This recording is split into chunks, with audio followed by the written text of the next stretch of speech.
So as a licensed real estate agent, if a client of yours, say a new client of yours, has a building that they're looking to sell, they can consult with you to find out if there are any opportunities for making the building greener, retrofitting it to make it more appealing to another buyer.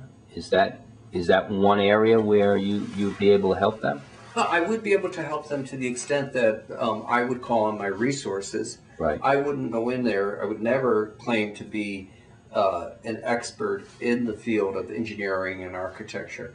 Certainly, I'd say one of my strengths is in being very resourceful and identifying the expert sources, right, and be able to look at a building and say, all right, well, let's talk about the kind of windows you have. The age of the roof, is that something in need of replacing? What about very simple things that really predate any kind of green trend and recycling? And that would be just maintenance in terms of loss of energy, etc. There's a building owner not necessarily interested in selling, but also interested in keeping and changing. Absolutely. But now you actually segue into something that I wanted to talk about, and that is, as all business owners have to concern themselves with, whether you own a piece of property or if you're a consultant or if you make a widget, and that's of course the proverbial bottom line. Well, the bottom line, people think in terms of profit, but there's a new bottom line out there that's been redefined in 3 ways, and it's been redefined by this whole green recycling trend. And yes, it's still, the first question is it going to make money? That's the one question always, is it going to make money? But then, how can it make money? How can you make money and be socially responsible in the process?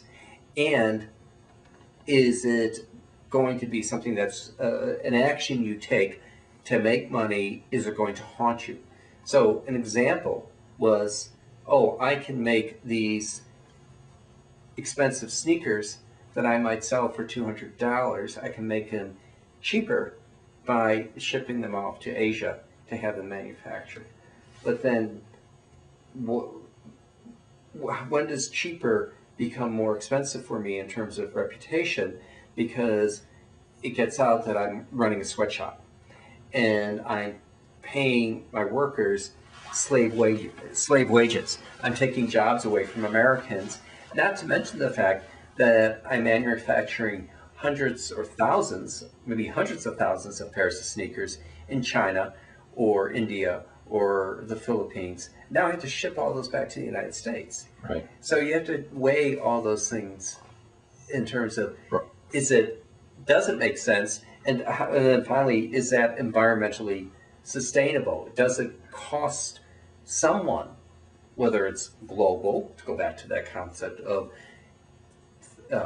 thinking globally, acting locally, does it have a global impact which it could be either negative or positive, by manufacturing this product overseas? What's it going to cost to ship it around the world? Now you say, well, no matter where you manufacture, you're going to have to ship it somewhere.